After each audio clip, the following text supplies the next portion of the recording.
We're with Philip Weiser, the Attorney General for the state of Colorado. Phil, thanks again for joining me. Aaron, it's so great to be with you. Always a pleasure. When it comes to scams, one of the aspects that fascinates me is the number.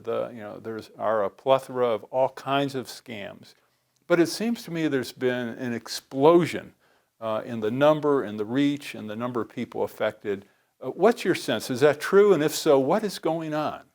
I haven't done a thorough study, but I will give you my impression, which is this is absolutely true. And I think there's two phenomenon that are intersecting here. One is there's less trust in our society. There's more a sense, if you can get away with it, it's okay. That is contributing. And secondly, and I think this is probably the more profound factor, technological change has made it easier to perpetrate scams. You hear about them, Facebook scams, identity scams, where someone sends an email saying, I'm your grandson in Spain, I need money. But the thing is, the grandson might be in Spain because they learned about it on social media. So there's more technological tools out there to scam people, which is leading to a rise in scams. Robocalls are another example. I think the ethical issues are there too, because people might say, oh, how will I get caught? It's not wrong if I don't get caught. And that's creating more pressure on enforcers to hold people accountable, because we need these norms that if you're a responsible business, you're celebrated. But if you're an irresponsible business, we're going to hold you accountable for your wrongdoing. Is there, two quick questions. One, I'm really interested in, you touched on it, in the ethical construct that there seem to be so many people who have no compunction about hurting other people, about essentially stealing their money, breaking their hearts, or whatever the case may be. Why is that? I know that's, again, not new, but the extent, the degree seems to be extraordinary. Our society has been changing. If you go back far enough, people tended to live in communities where they saw each other again and again and again. Someone wouldn't be able to pull a scam because you knew who they were, and that relationship was a form of accountability. But in our society, you often hear the phrase fly-by-night operations, or now if you look at the internet-enabled world, people are virtually connected. We don't have that same form of accountability. That puts a lot of pressure on law enforcement to act as a check where people don't worry about the consequences of their actions. So in regard to consequences, one of the things that I don't think the public hears enough about, and maybe it doesn't happen enough, is when people get caught scamming other people. There isn't that sense. I mean, if someone commits a murder, there's a trial, you see it in the newspaper, et cetera. But if someone has scammed thousands of people out of millions of dollars, you tend not to see much about that. Is that true? Why is that? And how do we educate potential criminals that, hey, the odds are you're going to get caught? Or is the problem that the odds are they're not going to get caught? There are certain scams, if they're done by people abroad, for example, it is hard to catch them. So one of the problems is some of these scams where you say, I am your grandson, I'm in Spain. If that money goes to Spain through a wire transfer, it can be hard to figure out who the person was pretending to be someone's grandson. And so that's a problem. There are other scams, whether financial frauds or selling products that don't work. We can, and we do, find out who the perpetrator is, and we hold them accountable. In some cases, criminally accountable. Other cases, civil law, where we get the money back, where we find the person. That is something we work to get the message out about. If you commit scams, you're going to be held accountable. And if you're a victim of scams, let us know so we can see if we can help. So tell me more about the office and what the office does, because, I mean, just the range of scams, the number of people affected, you could have 1,000 people working on this and still not scratch the surface. One of the challenges we have, Aaron, you said it really well, there's so much activity out there, we can't do everything. Someone is mistreated by their contractor who tries to cheat them out of money. We can't just take everything like it. However, if we know that there's someone who had a pattern of behavior, we had this example on the Western Slope in Grand Junction, where someone was a roof repair contractor after a hailstorm, total fraudulent deal. We went after that person criminally for engaging in widespread fraud. We've had other cases of financial fraud where you hear about Ponzi schemes. We go after those cases criminally. And And then, of course, there's civil cases where someone sells a product pretending it works, knowing it doesn't, and we will seek to hold that person accountable as well. All right, you mentioned some of the scams on the ground. Let's talk about some of the ones you see on the internet or by phone. Certainly, one of the most astounding ones that appeared a couple years ago still is occurring is the IRS scam, where people get a call, they're threatened, they're told that they owe money, they haven't paid, they're going to be put in jail, we're going to have the sheriff or the police at your door in 30 minutes. Talk a little bit about that. Aaron, I've gotten this call multiple times myself, which is, I'm calling from the IRS, you're delinquent in your taxes. If you don't pay them quickly, you are going to be imprisoned. Press 3 to get someone who can help you make your payment. The IRS doesn't make those phone calls, nor do other government agencies. If you get a threatening phone call from a government agency, ignore it. That's hard for people because, unfortunately, a lot of people approach these calls with credulousness. They're inclined to believe them, and then they can get taken advantage of. The IRS will send you a letter to your home if there are any issues with your taxes. They will not make these phone calls. That's something we try to educate about. Unfortunately, we can't always get the word out, and some people get taken in by these scams. Other scams will come via email to you where you'll be told you need to give your information to make sure that your direct deposit's working or your credit card is working. Again, you won't get those sorts of emails or phone calls. If you do, and they're getting more and more clever about it, call directly the number that you know is the right number for your credit card. So I had this text come to me from Apple support, and it looked more authentic than the usual scam. So I just called Apple, and I said, I got this text from Apple support asking me to do this. I don't think it's real. And they're like, no, it's not. Well, now, of course, there's concerns about scams that go after people's Social Security numbers.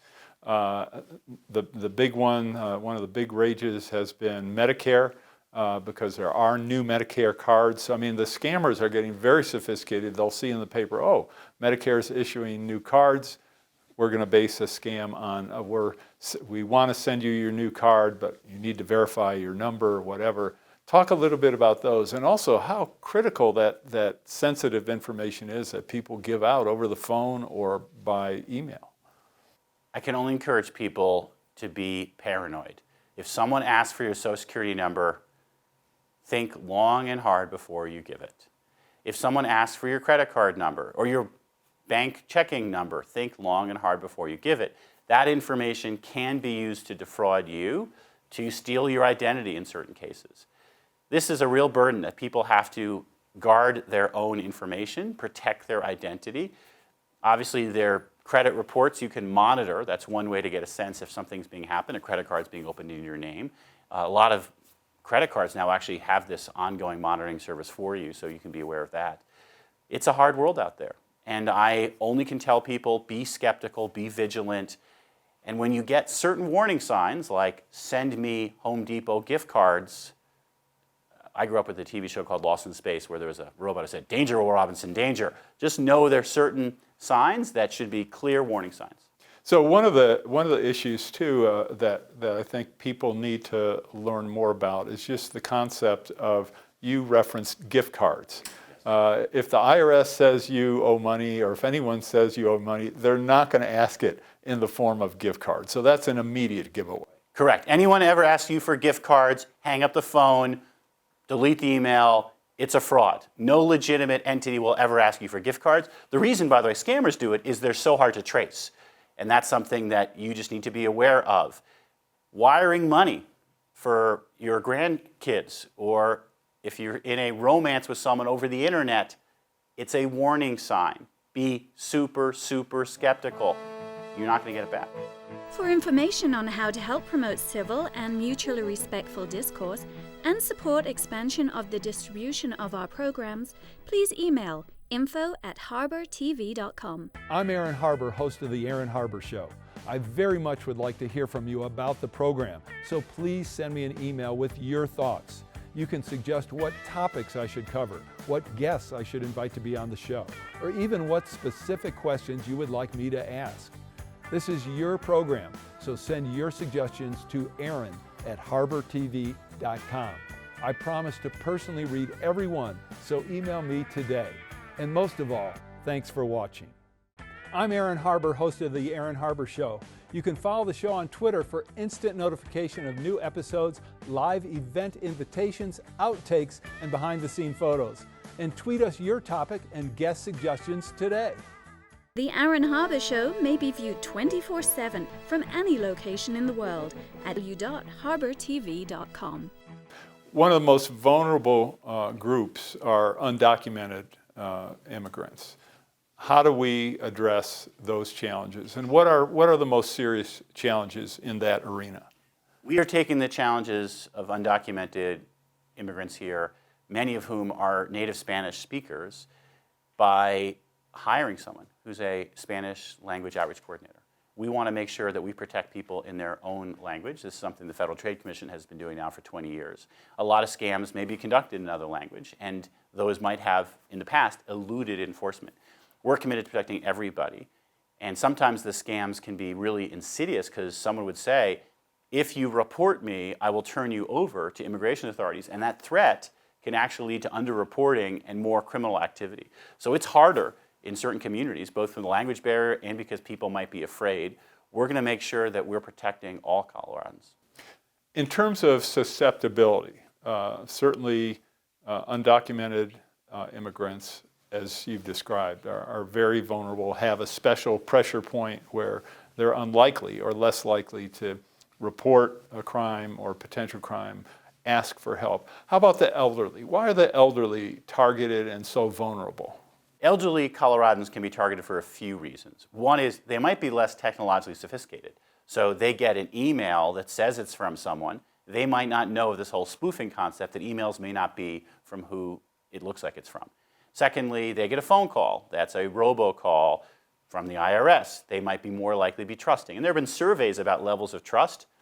Those who are, let's say, over 65 years old are more trusting than 18 to 29-year-olds who've grown up in this world where they know things often aren't what they look like. Also, elderly folks might be lonely. They may have more time on their hands. They may be more apt to get taken in, whether it's a romance scam or their grandson in Spain, and that's why they're often preyed upon. How about younger people? You mentioned younger people. My sense is that they're often targeted because for the opposite reason. They're so accustomed to using technology, they're comfortable with technology, and so if they do get a message or a communication or something on Facebook or Instagram or whatever the case may be, that they're more likely to believe that it's true.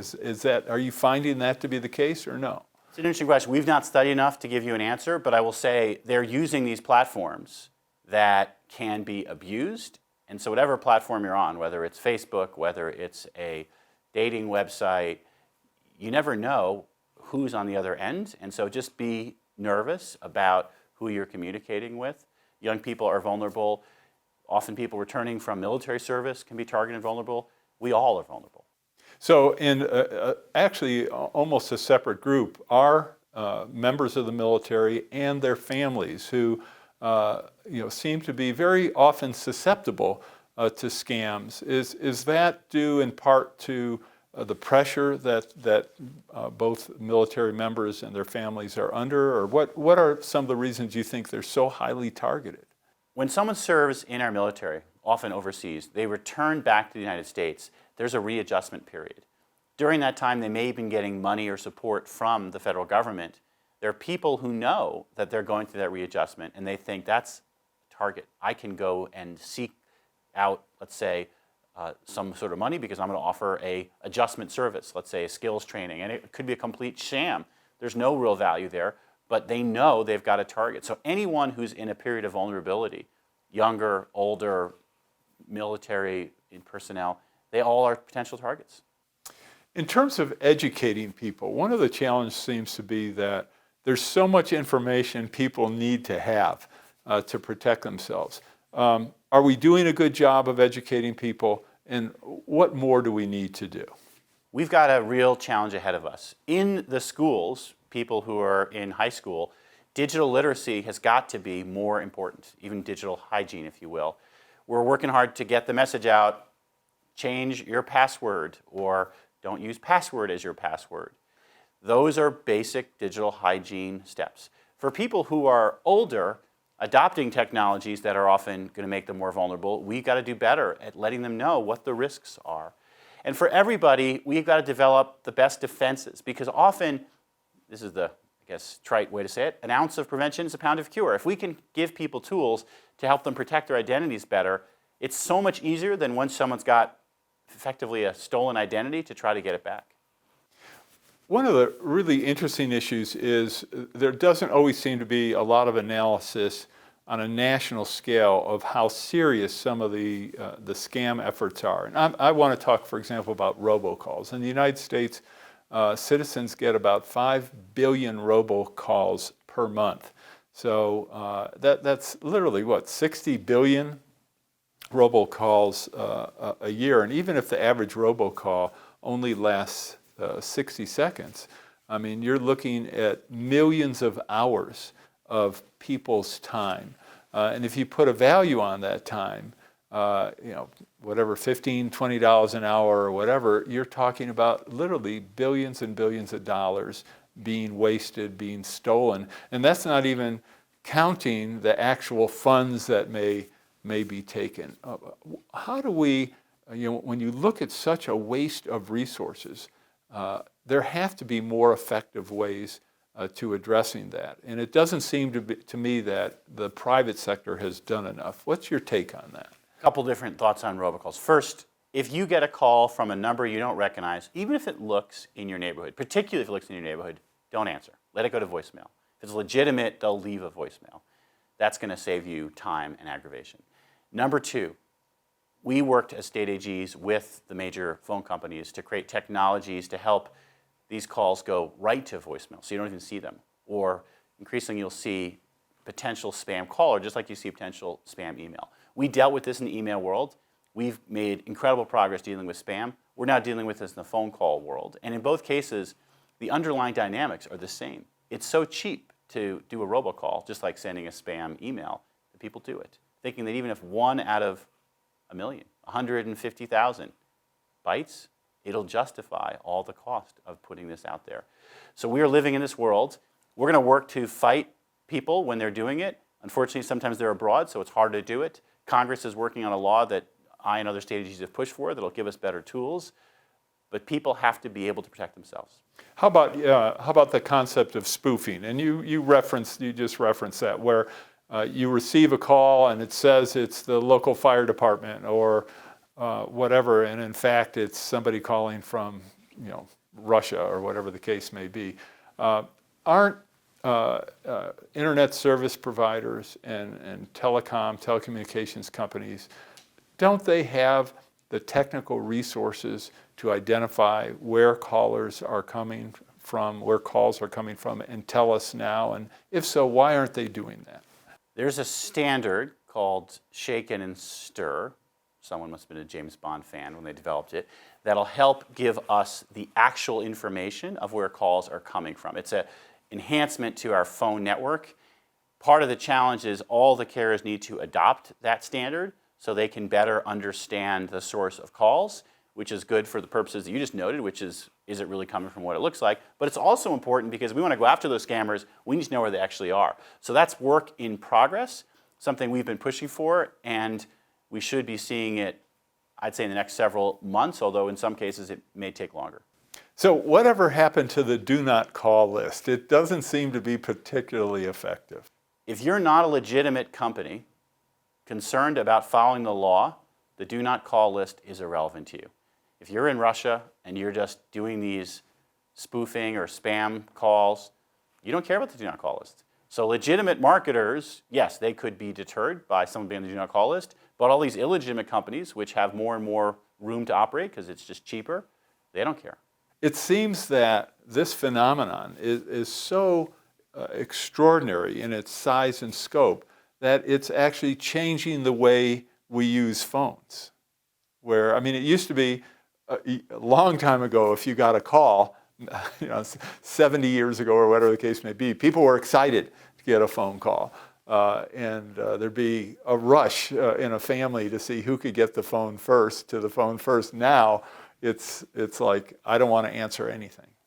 It is tragic that robocalls have led some people to stop answering the phone. I've heard stories of older Coloradans who no longer talk to their grandkids because robocalls have made it so painful for them to even have a phone or talk on the phone. For younger people, this may not be as big an issue because they will text or use other messaging platforms and rarely talk on the phone anyway. But for many of us, we'd like to have the phone used legitimately, and these robocalls are incredible annoyance. For information on how to help promote civil and mutually respectful discourse, please email info@harbertv.com. The Rex Howell Broadcaster of the Year Award recognizes an individual who, through leadership, skill, and dedication, is advancing the broadcast industry in our state and our nation. Tonight, we honor Aaron Harber. Aaron has worked extensively in the media as a host, producer, political and economic commentator, and columnist. Today, the Aaron Harber Show is the focus of his media involvement.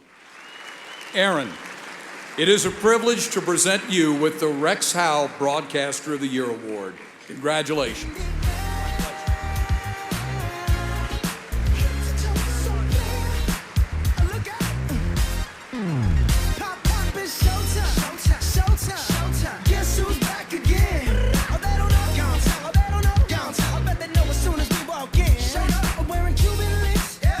Just make journalism great again. The Aaron Harber Show may be viewed 24/7 at no charge from any location in the world at harbertv.com. When it comes to ransomware, there seems to be a number of different approaches. There's ransomware where an individual is targeted. A person may have unintentionally allowed, by opening an email or responding to something, allowed an invader to come in, take control of his or her computer, and then there's the threat that if you don't pay X number of dollars, and sometimes it's not a lot. I mean, well, it depends on who you are. It might be a few $100s. We've encrypted your data and you'll never see it again. Sometimes people pay and they get their system back. Sometimes people pay and they don't get their system back. What's the answer to that? And then after that, I'd like to hear your thoughts. I have some questions about the bigger targets like government agencies, municipalities, state operations, universities, et cetera. There are a couple of answers of how people can protect themselves with their data. One is, if there's data that you care about, back it up. Don't leave it on one computer. And there's lots of ways to back it up, sometimes in the cloud or external drives. That gives you protection so that you're not vulnerable in the face of somebody saying, oh, I've got your data and you'll never see it again. Also, social engineering is a concept you hear about. Often people are going to try to find a way to get your password or get access to your systems. So be really careful. These phishing scams, other times you get a call from customer support. That's often how they'll get access to the system and then be able to engage in some pretty nefarious stuff. Yeah, the fake customer support seems to be even today, very effective. People can get their guards down. They think, oh, call customer support, you're here to help me, and then they all of a sudden have turned over control of their system.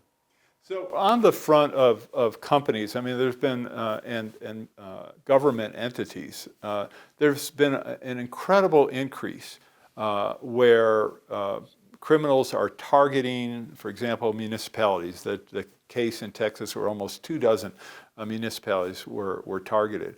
And the ransomware effect is we're holding your system hostage. If you're a hospital, we're holding patient records hostage. So you can't operate, or if you do, you're putting everybody at risk. Cities can't run operations, whatever the case may be. One of the it seems common themes in this is a lot of these government entities and even private sector companies seem to be running technological operations that are outdated. They're running operating systems that are no longer supported by Microsoft or whomever their maker is, and so they're vulnerable. What kind of responsibility do these entities have so that this doesn't happen in the first place? And what do we do about the people who've become very sophisticated when it comes to ransomware. There are people who are sophisticated with ransomware and they're making money doing it, so they're not going away. And they're often in other countries, so it's not easy to hold them accountable under US law. That means our defensive protections are going to be and are critical.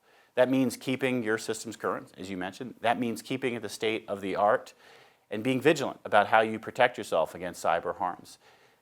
I can't say this enough. This world that we're in, where cybersecurity protections are available, it's not an option, it's a necessity for any major entity. So why do we have so many systems, especially in the public arena, that are running old technology? Unfortunately, some major enterprises haven't gotten as much on the leading edge of how to protect themselves, and they may find themselves being complacent. It's often easy to dismiss threats until they come to you. So part of what all of us have to do is be nervous, be scared, and be vigilant.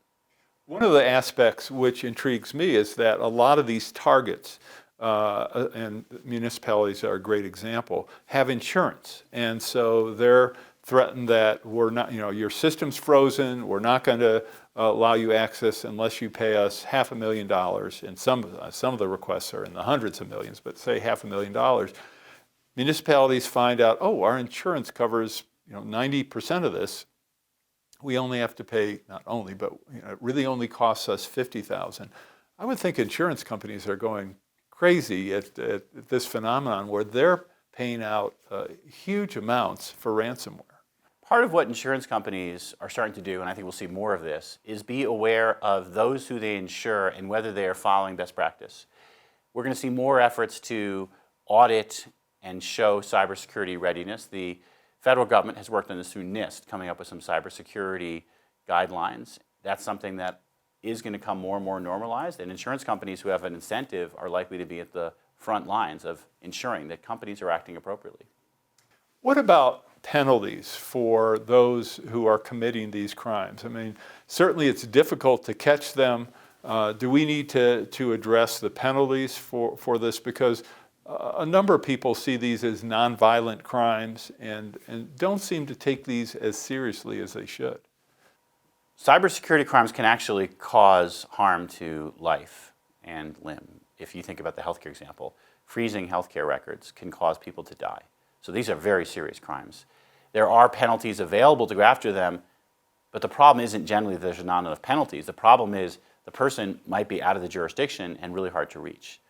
That's why the best approach is going to be, how do we build up our defenses to make it less likely this happens in the first place? When you look at this incredible range of scams, of different types of scams, whether it be email or in-person or other online scams or ones through the phone, and the concept that the phenomena that they're just exploding. Number one, what worries you the most, and what other scams are out there that really concern you? The overall point which you've pointed to is that scams will continue to evolve. As new tools become available, people will use them. Whether it's different platforms or faking videos or faking someone's voice, we're in this challenge for the long term. So what worries me the most is that people won't stay vigilant, that people will ever get complacent. I believe our best defense is people to be aware that this is a challenging world, and there are a lot of people who are trying to get them to part with their money, and they need to stay nervous and vigilant. All right. Phil, thanks so much. It's great being here, Aaron. Thank you.